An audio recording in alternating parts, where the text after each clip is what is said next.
నమస్తే, welcome to SV6 news. నేను రాణి. నిత్యం ప్రజలతో మమేకమై అభివృద్ధి లక్ష్యంగా ప్రజా సమస్యలను పరిష్కరిస్తూ సుమారు 49.5 కోట్లతో అభివృద్ధి చేశారని మాజీ మొండా డివిజన్ మాజీ కార్పొరేటర్ కొంతం దీపిక అన్నారు. మారేడుపల్లిలోని తమ కార్యాలయంలో విలేకరులతో మాట్లాడుతూ 5 ఏళ్లలో చేసిన అభివృద్ధిని ఆమె వివరించారు. కార్పొరేటర్గా ఎన్నో సేవలు చేసి ప్రజలకు చేరువయ్యానని, వీధి దీపాలు, పట్టాలు, రోడ్లు తదితర ప్రాథమిక అవసరాలతో పాటు శాశ్వతమైన సమస్యలు పరిష్కరించి కృషి చేశామని, మల్కాజ్గిరి పార్లమెంట్ సభ్యులు ఈటల రాజేందర్ సహకారంతో 6 కోట్ల, కేంద్ర మంత్రి కిషన్ రెడ్డి 4.5 కోట్లు విడుదల చేయించి అభివృద్ధి పనులు చేపించామని కొంతం దీపిక పేర్కొన్నారు. తన కుటుంబానికి ఎలాంటి రాజకీయ నేపథ్యం లేకుండా మొండా మార్కెట్ ప్రజలు ఎంతో ఆదరించి కార్పొరేటర్గా గెలిపించారని, అంకిత భావంతో పనిచేశానని ఆమె పేర్కొన్నారు.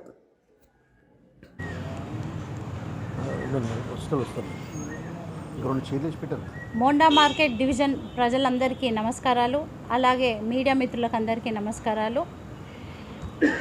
కార్పొరేటర్గా నేను 5 సంవత్సరాల పదవీ కాలం ముగించుకున్నాను మొన్న ఫిబ్రవరి 10, 2026న. మీరందరూ కూడా ఈ 5 సంవత్సరాలు నాతో కలిసి, నాతో నడిచి, నాతో మమేకమయ్యి ఎంతో అభివృద్ధి పనులలో మీరు కూడా భాగస్వాములైనరు. ఎక్కడ ఏ సమస్య ఉన్నా నా వరకు చేరవేయగానే ఇమీడియట్గా దాన్ని పరిష్కరించాను. సో నేను ఒక బాధ్యత గల సిటిజన్గా, పౌరురాలుగా, ఒక కార్పొరేటర్గా మీకే ఆన్సరబుల్ ఉన్నాను. సో ఎటువంటి అవకతవకలు లేకుండా నిస్వార్థంతో న్యాయంగా నేను నా డివిజన్లో అన్నిటికీ నిలబడ్డాను, మంచికి చెడుకి. ఈ 5 సంవత్సరాలలో దాదాపు 49.8 కోట్ల జిహెచ్ఎంసి అభివృద్ధి పనులు చేయడం జరిగింది. అలాగే 7.2 కోట్లు హెచ్ఎండబ్ల్యూఎస్ఎస్బి పనులు నిర్వహించడం జరిగింది. మీకు అందరికీ తెలుసు, నేను ఎలక్షన్స్లో ఏదైతే డెబ్యూటెంట్గా వచ్చినాను అంటే ఏ ఫ్యామిలీ బ్యాక్గ్రౌండ్ లేకుండా ఎన్నికల్లోకి రావడము, ఒక కొత్త ఫేస్గా రావడము, అండ్ అక్కడి నుండే నా ప్రయాణం సాగింది పార్టీలో, బీజేపీ పార్టీలో కానీ, మీతో కానీ. సో ఈ ప్రయాణంలో మీరందరూ సహకరించినందుకు పేరు పేరున మీకు అందరికీ నమస్కారము, నమస్సుమాంజలు మరియు పాదాభివందనాలు. ఎందుకంటే మీరు నమ్మి ఓటేసిండ్రు. ఆనాడు నేను ఏదైతే ఎలక్షన్ క్యాంపెయిన్లో 24/7 అందుబాటులో ఉంటాను అని చెప్పినో అదే మాటని దాని మీదే నిలబడి ప్రతి నిత్యము నేను ప్రజల్లో ఉంటూ 24/7 మీకు అందుబాటులో ఉండడం జరిగింది. ఎక్కడో ఒకటి రెండు సార్లు ఎవరైనా ఫోన్స్ మిస్ అయి ఉండొచ్చు, ఏమైనా చిన్న చిన్న సమస్యలు పరిష్కరించడం మిస్ అయి ఉండొచ్చు. అది చిన్న సమస్య కానీ పెద్ద సమస్య కానీ నా దృష్టికి రాగానే నేను ఇమీడియట్గా దాన్ని స్పందించడం జరిగింది. ఇమీడియట్గా నేను ఆ ప్లేస్కి, ఆ ప్రాంతానికి కూడా వెళ్ళడం జరిగింది. మీకు అందరికీ తెలిసిందే, 100% సాటిస్ఫాక్షన్ చేయలేము. నా శక్తికి మించి కూడా నేను మీకు అందుబాటులో ఉండాలని, మీకు సేవ చేయాలని, మెరుగైన సౌకర్యాలు అందించాలని నేను ఎంతో పాటుపడ్డాను.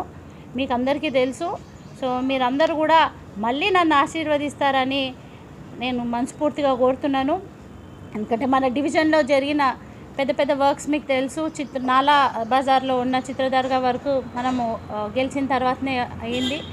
మారేడుపల్లిలో, బండిమేట్లో, మారుతి వీధి, పాట్ మార్కెట్లో ఎన్నో సంవత్సరాల నుండి జరగని రోడ్డు పనులు అవి మా హయాంలో జరిగినాయి.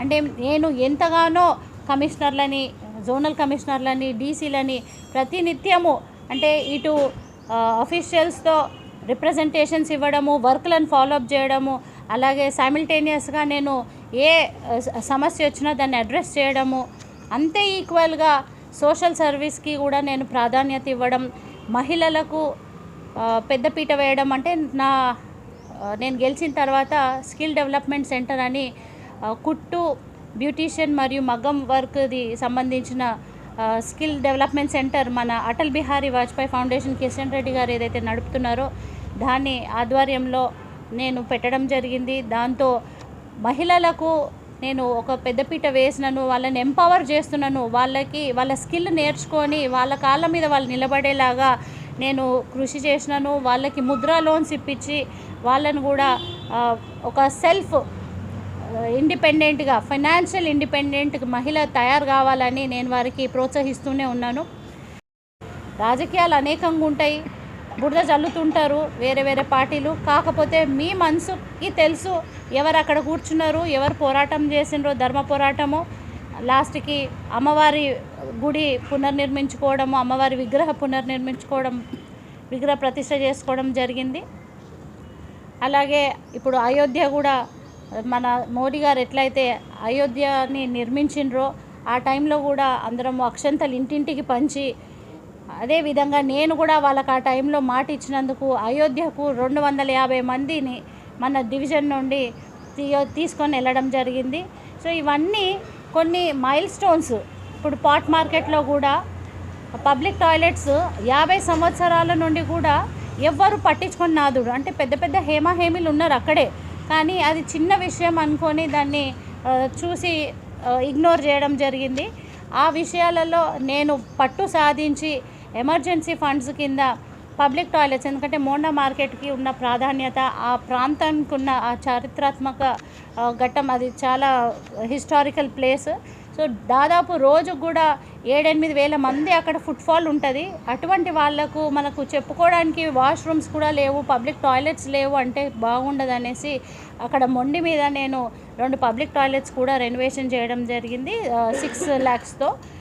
ఎందుకంటే ఇక్కడ షాప్లలో పనిచేసిన వాళ్ళందరూ కూడా ప్రతిసారి పే అండ్ యూజ్ టాయిలెట్స్కి పే చేసుకోలేరు కాబట్టి అటువంటి వాళ్ళ కోసము మనము మహిళలు ఎంతమంది అమ్మాయిలు ఉంటారు, ఎంతమంది పని చేయడానికి వస్తారు, వాళ్ళందరికీ కూడా పబ్లిక్ టాయిలెట్స్ ఉండాలి, ఫ్రీగా ఉండాలి అని చెప్పేసి అవి కూడా కట్టించడం జరిగింది.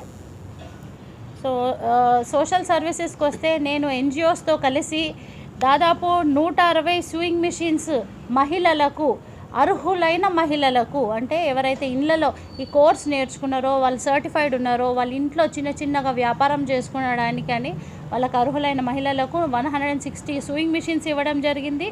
స్కాలర్షిప్స్ 220 మంది ప్రభుత్వ పాఠశాలలో చదువుకుంటున్న 10th క్లాస్ పిల్లలకు, అంటే వాళ్ళకు స్టడీస్ పట్ల ఒక ఎంకరేజ్మెంట్ ఉండాలని చెప్పేసి వాళ్ళని ఎన్జిఓస్తో కలిసి వారికి 220 స్టూడెంట్స్కి 3,000 చొప్పున 2 సంవత్సరాలు కన్సిక్యూటివ్ 2 years ఇవ్వడం జరిగింది. సో ఇవన్నీ విషయాలు నాకు ఎంతో అంటే సాటిస్ఫాక్షన్ ఇచ్చినాయి. పదవి ఒక పక్కన, డెవలప్మెంట్ యాక్టివిటీస్ ఒక పక్కన అయితే, ఈ సమాజ సేవలో నాకు చాలా తృప్తి. పుస్తే మెట్టలు ఎంతోమంది పేదవాళ్ళకి ఇవ్వడము, కన్యాదానం ప్రోగ్రామ్స్ చేయడము అట్లాంటివి జరిగినాయి. అండ్ పథకాలకు వస్తే కూడా కళ్యాణ లక్ష్మి పథకాలు, సీఎం రిలీఫ్ ఫండ్ స్కీమ్ కూడా చాలామందికి చెప్పడము, వాళ్ళని ప్రోత్సహించడం, అప్లై చేసుకోండి అమ్మా గవర్నమెంట్ ఇస్తుంది, మీరు ఎందుకు వినియోగించుకుంటలేరు అని వాళ్ళని ఎంకరేజ్ చేయడము. అలాగే మన ప్రధానమంత్రి నరేంద్ర మోడీ గారిది విశ్వకర్మ లోన్స్ కూడా దాదాపు 400 మందికి మా డివిజన్లో అప్లై చేయించడం జరిగింది. బీసీ కులాల వారికి అవి చేయించడం జరిగింది అప్పుడు ఎంపీ ఎలక్షన్స్ ముందు. దాంట్లో కూడా 250 మందికి ₹1,00,000 చొప్పున లోన్స్ వచ్చినాయి. అప్పట్లో ఆ స్కీమ్ ఓపెన్ ఉండే, మంచిగా అందరికీ రావడం జరిగింది. వాళ్ళు ఈ రోజుకి కూడా గుర్తు చేసుకుంటారు. బెస్తోళ్ళకి గిట పాట్ మార్కెట్లో ఉన్న కుమ్మరోళ్ళకి వాళ్ళందరికీ కూడా రావడం జరిగింది. ప్రాపర్ డాక్యుమెంటేషన్ లేనందుకు రిజెక్ట్ అయినాయి. Street vendor loans, Mudra loans అవన్నీ కూడా నేను ఇప్పించడం జరిగింది. సో ఇవన్నీ ఈ ఒక సైడ్ సామాజిక సేవలు, ఒక సైడ్ ధర్మ పోరాటము, ఒక పక్కన డెవలప్మెంటల్ యాక్టివిటీస్, ఒక పక్కన మా పార్టీని పటిష్టం చేస్తూ, గ్రౌండ్లో కూడా పార్టీని స్ట్రెంథెన్ చేస్తూ, ఈ 5 సంవత్సరాలు కూడా అసలు ఎట్లా గడిచిపోయినాయో నాకు నిజంగా అర్థమైతలేదు. కళ్ళు మూసుకొని తెరిచే లోపల 5 సంవత్సరాలు గడిచిపోయినాయి. అండ్ ఇంత మంచి నాకు ఒక తీపి జ్ఞాపకం, ఒక మంచి ఎక్స్పీరియన్స్ ఎంతో ఇచ్చిన వాళ్ళందరికీ కూడా పేరున మరొక్కసారి ధన్యవాదాలు. ఎందుకంటే ఈ ఎక్స్పీరియన్స్తో నేను ఇంకా రెట్టింపు శక్తితో మళ్ళీ ఎలక్షన్స్లలో మా పార్టీ ఆశీర్వదిస్తే డెఫినెట్గా మీ ఆశీర్వాదం కోసము మీ వరకు వస్తాను. మళ్ళీ కూడా ఆశీర్వదిస్తారు. ఇంకా రెట్టింపు శక్తితో నేను ఇంకా ప్రజలకు సేవ అందించాలని నేను కోరుకుంటున్నాను. మేడం, మీరు ఇంకా ఇది చేస్తుంటే బాగుండు, చేయలేకపోయినా ప్రభుత్వం ఏదైనా నిధులు కేటాయిస్తే అది చేస్తే బాగుండని అట్లా ఫీలింగ్స్ ఏమైనా వదిలే ఉన్నాయా? అట్లాంటి విషయంలో చెప్పాలంటే అన్న, చాలా పెద్ద సబ్జెక్టు, లోతైన subject west Marredpally double బెడ్రూమ్ల subject. అదొకటి చాలా బాధ కలిగిస్తుంది. అంటే నేను గెలిచిన కొన్ని రోజులకే, ఒక 2 నెలలకే 2022లో కేటీఆర్ గారు ఫస్ట్ లిస్ట్ ఇచ్చారు. సెకండ్ లిస్ట్ కూడా 15 రోజుల్లో రిలీజ్ చేస్తాము ఆక్యుపెన్సీకి అని అన్నారు. అప్పటి నుండి కూడా 4 సంవత్సరాలు అయ్యింది, నేను పోరాడుతూనే వచ్చినాను. ఇంతవరకు న్యాయం జరగలేదు. ఆ ఒక్క విషయం నా గుండెలను కాల్చేస్తుందన్న. ఎందుకంటే ఎంతోమంది పేదవాళ్ళు అక్కడ నుండి వెకేట్ చేసి కండిషనల్ వెకేషన్ మీద బయటికి పోయి రెంట్లు కట్టుకోలేక దాదాపు 7-8 లక్షలు ఇప్పటి వరకు చూస్తే 7-8 సంవత్సరాల పైన వాళ్ళు బయట రెంటుకుంటున్నారు. అసలైన వాళ్ళు ఇండ్లు ఇచ్చుకొని ఈరోజు బిచ్చం అడుకునే పరిస్థితి వాళ్ళకు వచ్చింది. నేను న్యాయం చేయలేకపోయినాను నా హయాంలో అని బాధ అనిపించింది. కానీ ఈ పోరాటం ఎప్పటి కాగదు. నేను ఈ 4 సంవత్సరాలు ఏదైతే నేను కార్పొరేటర్గా పోరాడినో, ఇప్పుడు కూడా నాకు ఒక కార్పొరేటర్ పదవి అవసరం లేదు పోరాడడానికి, ప్రజల పక్షాన ఉండడానికి. అది కాకుండా మా అధిష్టానం కూడా భారతీయ జనతా పార్టీ కేంద్ర మంత్రివర్యులు మా ఈటల రాజేందర్ అన్నవారు నా పనితనాన్ని చూసి దిశ కమిటీ మెంబర్గా నన్ను ఎంపిక చేసిండ్రు. So I'm nominated Disha committee member. దాని ద్వారా కూడా నేను డెఫినెట్గా ఫైట్ చేస్తాను. ఇక్కడ డబుల్ బెడ్రూమ్లకు న్యాయం చేసేదాకా పోరాడతాను. నాకు ఒకటే అన్న, ఫస్ట్ ఇచ్చే వాళ్ళకి ఇచ్చిన తర్వాత ఏమన్నా చేసుకోండి. అక్కడ చాలా రాజకీయాలు ఉన్నాయి, అందరికీ తెలుసు అక్కడ రాజకీయాలు. నేను డీప్గా దాని దిక్కు పోతలేను. కాకపోతే అర్హులకైతే ఫస్ట్ ఇవ్వాలి, ఎంత తొందరగా వీలైతే అంత తొందరగా ఇవ్వాలి వాళ్ళని. ఆ విషయంలో నేను కలెక్టర్ గారిని కానీ, ఆర్డీఓ గారిని కానీ, మంత్రిని కానీ, ఎంపీలను కానీ కలిసి అంటే అన్నిసార్లు కలిసిన, అంటే నా చెప్పులు అరిగేటట్టు కలిసినాను. మీకు అందరికీ తెలుసు, లాస్ట్ 10 డేస్ కూడా చాలా పోరాడినాను నేను. ఇప్పుడు వర్క్స్ కూడా డెవలప్మెంటల్ వర్క్స్ కిషన్ రెడ్డి గారి రికమెండేషన్ మీద, మరి ఈటల రాజేందర్ గారి వర్క్స్ కూడా దాదాపు 7 కోట్ల వర్క్స్ కూడా ఇవన్నీ శాంక్షన్ అయినాయి. కాకపోతే నేను అవన్నీ ఇమీడియట్గా నేను మొన్న నా హయాం లోపు ఇనాగ్రేట్ చేయలేకపోయినాను. 2 ఎమ్మెల్యేలు, నాకు స్థానిక ఎమ్మెల్యేలు 2 ఉన్నారు కాబట్టి తలసాని శ్రీనివాస్ యాదవ్ గారితో, శ్రీ గణేష్ గారితో మాట్లాడడం జరిగింది. అమ్మ నువ్వేం టెన్షన్ పడని అవసరం లేదు, నువ్వు శాంక్షన్ చేయించుకున్న వర్క్స్ తప్పకుండా ఇనాగ్రేషన్స్కి నువ్వు ఉంటావు, నీ పేరు ఉంటుంది శిలాపలకాల మీద. డెఫినెట్గా నీ కష్టానికి మేము ఫలితం వచ్చేలాగా చూస్తాము అని వారు 2 హామీ ఇవ్వడం జరిగింది. I really thank. అంటే నా 2 ఎమ్మెల్యేలు కూడా, శ్రీనన్న కానీ గణేష్ అన్న కానీ ఎప్పుడు కూడా డెవలప్మెంటల్ యాక్టివిటీస్లో అడ్డుపడలేదు. వారి అండదండలు, వారి ఆశీస్సులతోనే నేను డెఫినెట్గా పబ్లిక్లోకి పోయినా. ఏదున్నా ఎలక్షన్ టైంలో ఎలక్షన్ కొట్లాడతాం, నువ్వు ఆ పార్టీ నేను ఈ పార్టీ అని. ఒక్కసారి ఎలక్షన్లో గెలిచిన తర్వాత నాది పార్టీ రాదు, నాది ఒక కార్పొరేటర్ అనే పేరు ఉంటుంది. సో అట్లా వారు కూడా ఎమ్మెల్యే అనే ఉంటుంది, వాళ్ళు ఈ పార్టీ ఆ పార్టీ అని ఉండదు. అదేవిధంగా డెవలప్మెంటల్ యాక్టివిటీస్కి వచ్చినప్పుడు ఫస్ట్ మా ప్రాధాన్యత డెవలప్మెంట్ పైనే ఉండే. ఆ తర్వాత ఇక రాజకీయాలు మీకు తెలియదు ఏం లేదు, చిన్నగా అనుకుంటుంటాం, అది కామను. కాకపోతే డెవలప్మెంటల్ విషయంలో వాళ్ళిద్దరు కూడా నాకు సహకరించినందుకు, మా ఎంపీలు 2 కిషన్ రెడ్డి గారు, ఈటల రాజేందర్ గారు కూడా సహకరించినందుకు వారందరికీ కూడా కృతజ్ఞత తెలుపుతున్నాను. మోండా డివిజన్ ప్రజలకు మరొక్కసారి నేను విన్నవించుకుంటున్నాను, ఎటువంటి సమస్యలు ఉన్నా కానీ కార్పొరేటర్ పదవి అనే మీరు మార్క్ లేకుండా మీరు ముందుకు రావచ్చు. నేను ఎల్లప్పుడూ ప్రజలతో ఉంటాను, పదవితో నాకు సంబంధం లేదు, ప్రజల సేవలో నేను ఉంటాను. కాబట్టి మీరు ఏ సమస్య ఉన్నా కానీ నా వరకు తీసుకురండి. 100% నేను ఇదివరకు ఎట్లా 5 ఏళ్ళు చేసినానో ఇంకా రెట్టింపు శక్తితోని మీ వరకు మీ సమస్యలు తీర్చడానికి ముందుండి పోరాడుతాను.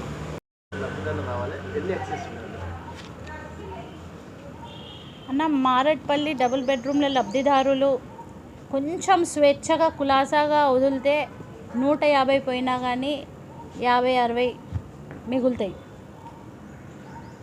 కొంచెము ఇక టైట్గా పట్టుకుంటే ఇంకెక్కువ మిగులుతాయి. మీకు అందరికీ తెలియదు ఏం లేదు. కాకపోతే ఒకరి కడుపు కొట్టి ఇంకోరికి ఇవ్వద్దు. ఒకరికి కడుపు మాడుతుంది అన్నం లేక ఇంకోరికి పంచభక్ష పరమన్నాలు పెట్టడం కరెక్ట్ కాదు. ఏదున్నా ఇన్ని సంవత్సరాలు అయ్యింది, ఇంకో నెల రోజులైనా పర్లేదు, 15 రోజులైనా పర్వాలేదు, క్రెడిట్ మీరే తీసుకోండి, మాకు మైలేజ్ కూడా అవసరం లేదు.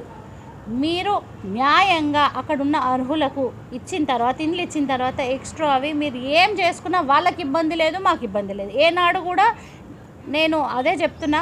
అంటే ఫ్రమ్ 4 years కూడా ఫస్ట్ ఇచ్చేటోళ్ళకి ఇచ్చేయండి అన్న, తర్వాత మీరు రాజకీయాలు చేసుకోండి అని.